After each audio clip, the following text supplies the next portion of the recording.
আসসালামু আলাইকুম প্রিয় জাতীয় বিশ্ববিদ্যালয়ে ভর্তি পরীক্ষার্থীরা, দেখতে দেখতে সেই সময়টা ঘনিয়ে আসলো যখন আমাদের জাতীয় বিশ্ববিদ্যালয়ে ভর্তি পরীক্ষা শুরু হবে। মাঝখানে সময় মাত্র 2 দিন, আজকের দিন সহ যদি ধরি মাঝখানে 3 দিন। আজকে 22 তারিখ, 22, 23, 24 এই 3 দিন সময় পাচ্ছ।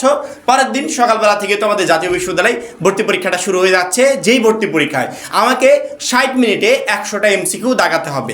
মাঝখানের এই 3 দিন সময় কিভাবে পড়লে, কোন বিষয়গুলোতে বেশি ফোকাস দিলে আমি ভর্তি পরীক্ষায় মোটামুটি একটা ভালো রেজাল্ট করতে পারবো। মাত্র 310 টাকায় যারা এখনো আমাদের জাতীয় বিশ্ববিদ্যালয়ে ভর্তি পরীক্ষার প্রস্তুতি কোর্সে যুক্ত হওয়া খুবই দ্রুত করো, কারণ কি একটা মাত্র কোর্সে তুমি সকল সাবজেক্টের সাজেশন পাবে, সকল গ্রুপের পিডিএফ আকারে, প্রত্যেকটা সাবজেক্টের প্রত্যেকটা চ্যাপ্টার অ্যানালাইসিস করা আলাদা আলাদা চ্যাপ্টার ওয়াইজ এমসিকিউ পাবে পিডিএফ আকারে। বিগত বছরগুলোর জাতীয় বিশ্ববিদ্যালয়ে ভর্তি পরীক্ষায় যে প্রশ্নগুলো আসছিল সেই টোটাল প্রশ্নগুলোর প্রশ্ন ব্যাংক পাবে পিডিএফ আকারে। পড়াশোনা রুটিন, ভর্তি পরীক্ষার গাইডলাইন শেষে ভর্তি পরীক্ষা পর্যন্ত ফুল সাপোর্ট পাবে এই একটা মাত্র কোর্সে। এই টোটাল বিষয়গুলো আমরা তোমাদেরকে দিচ্ছি একটা প্যাকেজ আকারে, যেই প্যাকেজের মূল্য মাত্র 310 টাকা। যারা এখনো কোর্সে যুক্ত হন, স্ক্রিনে যে নাম্বারটা দেখতে পাচ্ছ এই নাম্বারে 310 টাকা কোর্স ফি পাঠিয়ে এই নাম্বারে হোয়াটসঅ্যাপে আমাদেরকে জানাবে যে ভাই কোর্স ফি পাঠিয়েছি, সাথে সাথে তোমাকে গ্রুপে যুক্ত করে নিব। তখন থেকে তোমার ভর্তি পরীক্ষার প্রস্তুতি শুরু হয়ে যাবে।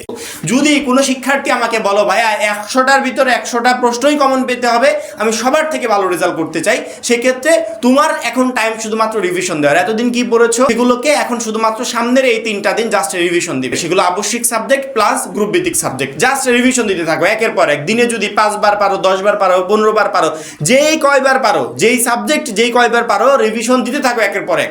আর কেউ যদি মনে করো যে না ভাইয়া আমি মোটামুটি ভালো একটা রেজাল্ট করতে চাই, পাস করতে চাই বা 50+ নাম্বার পেতে চাই, সেক্ষেত্রে আমি বলবো আবশ্যিকের যে 3টা সাবজেক্ট আছে না, এই 3টা সাবজেক্টের উপর এখন ভালো করে ফোকাস দাও। বাংলা, ইংরেজি এবং সাধারণ জ্ঞান, এই 3টা সাবজেক্টের সাজেশন ইতিমধ্যে আমরা ইউটিউবে আপলোড করে দিয়েছি। কি কি পড়বে, কোনগুলো পড়বে, লাস্ট মোমেন্টে কোনগুলো পড়ে গেলে ভর্তি পরীক্ষার হলে গিয়ে কাজে লাগবে, এভরিথিং বলে দিয়েছি।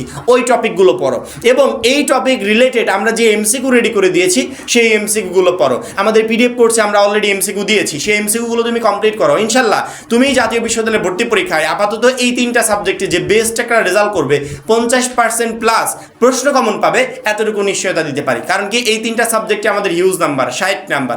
60-এর ভিতর কোনো শিক্ষার্থী যদি 50-ও উঠাতে পারে, তারপরে কিন্তু মোটামুটি ভালো একটা নাম্বার পেয়ে সে উত্তীর্ণ হতে পারছে। এবং সে যদি মনে করে যে আমি জেলা পর্যায়ে, আমার জিপিও ভালো আছে, আমি জেলা পর্যায়ে একটা ভালো কলেজে ভর্তি হতে পারবো, হ্যাঁ হতে পারবে, কোনো প্রবলেম নেই। কিন্তু বাংলাদেশের টপ র্যাঙ্কিং যেমন টপ 20টা কলেজ, টপ 10টা কলেজ, যেগুলোতে ভর্তি হতে হলে তোমাকে ওই 80%+ নাম্বার পেতে হবে। আবার অন্যদিকে নাম্বার পেলে শুধুমাত্র হবে না, জিপিএ ভালো থাকতে হবে। যে তোমার এসএসসিতেও A+, এইচএসসিতেও A+, তার সাথে তুমি 80%+ নাম্বার পেয়েছো ভর্তি পরীক্ষায়, টোটাল মিলিয়ে তুমি ওই টপ র্যাঙ্কিং কলেজগুলোতে ভর্তি হতে পারবে। কিন্তু যারা 50%+-এর চিন্তা করছে, তারা জেলা পর্যায়ে বা উপজেলা পর্যায়ে যে ভালো মানের কলেজগুলো আছে এখানে ভর্তি হতে পারবে। আর যে শুধুমাত্র পাস করছে, মানে শুধুমাত্র টেনে টুনে পাস করবে 35 বা 35+ নাম্বার পেয়ে, সে হয়তো বা তার এলাকার যে মফস্বল এলাকার বা ইউনিয়ন পর্যায়ে যে কলেজগুলো আছে এই কলেজগুলোতে ভর্তি হতে পারবে। হ্যাঁ তুমি উপজেলা পর্যায়ের কলেজেও ভর্তি হতে পারবে, কিন্তু সেগুলো একটু র্যাঙ্কিং কম থাকবে, একটু নিম্ন পর্যায়ের কলেজগুলোতে। ভালো কলেজে ভর্তি হতে হলে ভালো রেজাল্ট করতে হবে, এটা একবারে বাধ্যতামূলক। শুধুমাত্র জিপিএ ভালো থাকলেই হবে না, আবার ভালো রেজাল্ট করলেও হবে না। জিপিএও ভালো থাকতে হবে, ভালো রেজাল্টও করতে হবে। ভালো মানের কলেজ মানেই ভালো জিপিএ এবং ভালো রেজাল্ট গেইন করতেই হবে। এখন সামনের এই 3 দিন সময় আমি বলবো যারা 50+ নাম্বার পেতে চাও তারা এখন 3টা সাবজেক্টে ফোকাস দাও। সেগুলো হচ্ছে আবশ্যিকের 3টা সাবজেক্ট। সাধারণ জ্ঞানের জন্য কি কি পড়বে, কোন টপিকে প্রশ্ন আসতে পারে, ইতিমধ্যে আমরা এমসিকিউ রেডি করে দিয়েছি।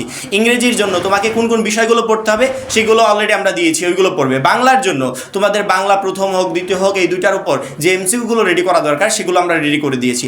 এখন শুধুমাত্র সামনের এই 3টা দিন এই বিষয়গুলো পড়তে থাকো। ইনশাল্লাহ এগুলো থেকেই তুমি এই 3টা সাবজেক্টের 50%+ প্রশ্ন এমনিতেই কমন পাবে। যে 60টা এমসিকিউ তোমাদের আসবে, এই 60টা এমসিকিউর ভিতরে মিনিমাম 50টা এমসিকিউর অ্যান্সার পরীক্ষার হলে একদম ইজিলি করতে পারবে। কেউ যদি ইতিমধ্যে এগুলো কমপ্লিট করে ফেলো, ভাইয়া এগুলো কমপ্লিট, তাহলে তুমি গ্রুপ ভিত্তিক সাবজেক্টগুলোর দিকে ফোকাস দাও। গ্রুপ ভিত্তিক সাবজেক্ট যদি সবগুলো কমপ্লিট না করতে পারো, যে কোনো সহজ 2টা সাবজেক্টকে বেছে নাও, যে এই 2টা সাবজেক্টের অ্যান্সার আমি পরীক্ষার হলে করবো, এই 2টা সাবজেক্টে এখন বেশি ফোকাস দেবো। এই 2টা সাবজেক্ট থেকে যে এমসিকিউগুলো আসবে একবারে এই এমসিকিউগুলো অ্যান্সার করবো। সবগুলো যদি না পারো, লাস্ট মোমেন্টে সবগুলো পড়ার টাইম নাই, যে কোনো 2টা সাবজেক্টকে বেছে নাও এবং ওই 2টা সাবজেক্টে বারবার করে রিভিশন দাও, তাহলে তুমি ওই 2টা সাবজেক্টে ভালো একটা রেজাল্ট করতে পারবে। আর কারো যদি এই প্ল্যানিং থাকে যে বাংলাদেশের টপ র্যাঙ্কিং কলেজগুলোতে পড়বো, তাহলে তো তার আর কোনো কথাই নেই। আমি আশা করি এরকম চিন্তা ভাবনা করা প্রত্যেকটা শিক্ষার্থী ইতিমধ্যে সিলেবাস কমপ্লিট করে ফেলেছে। এখন সামনের এই 3টা দিন জাস্ট রিভিশন রিভিশন দাও, একের পর এক সাবজেক্ট রিভিশন দিবে। তোমার গ্রুপভিত্তিক সাবজেক্ট হোক, আবশ্যিক সাবজেক্ট হোক, এক একটা সাবজেক্ট দিনে 2 বার 3 বার 4 বার 5 বার যেই কয়বার পারো জাস্ট রিভিশন দিতে থাকো। তোমার এই একের পর এক রিভিশনে লাস্ট মোমেন্টে তোমাকে পরীক্ষার হলে সকল প্রশ্ন কমন পেতে সহযোগিতা করবে। কারণ কি, এখন যে 3টা দিন সময় আমরা পার করছি, এখন সময়টা জাস্ট রিভিশন দেওয়ার। পরীক্ষার আগ মুহূর্তে এই সময়টা 2টা 3টা দিন সময় থাকে রিভিশন দেওয়ার। এই সময় এসে যারা প্রিপারেশন নেবে তারা একটু ঝামেলায় থাকবে, আর যারা অলরেডি প্রিপারেশন কমপ্লিট করে ফেলেছে এখন রিভিশন দিবে তারা একমাত্র অনার্স ভর্তি পরীক্ষায় ভালো একটা রেজাল্ট করবে। পরিশেষে এতটুকুই বলবো, গ্রুপ ভিত্তিক সাবজেক্ট পড়ো বা আবশ্যিক পড়ো। আমাদের কোর্সে যে এমসিকিউগুলো রেডি করে দিয়েছি তোমাদের অধ্যায় ভিত্তিক চ্যাপ্টার ওয়াইজ, ওই এমসিকিউগুলোর দিকে ফোকাস দাও। ইনশাআল্লাহ ওইখান থেকে তোমার জাতীয় বিশ্ববিদ্যালয়ে ভর্তি পরীক্ষায় সকল প্রশ্ন কমন আসবে। আশা করি প্রত্যেকটা শিক্ষার্থী বুঝতে পেরেছো। যারা এখনও আমাদের জাতীয় বিশ্ববিদ্যালয়ে ভর্তি পরীক্ষার প্রস্তুতি কোর্সে যুক্ত হয় খুবই দ্রুত যুক্ত হয়ে যাবে, কারণ কি একটা মাত্র কোর্সই তোমাকে প্রত্যেকটা সাবজেক্টে ভালো নাম্বার পেয়ে উত্তীর্ণ হতে সহযোগিতা করবে। সবাই ভালো থাকবে, সুস্থ থাকবে, আল্লাহ হাফেজ।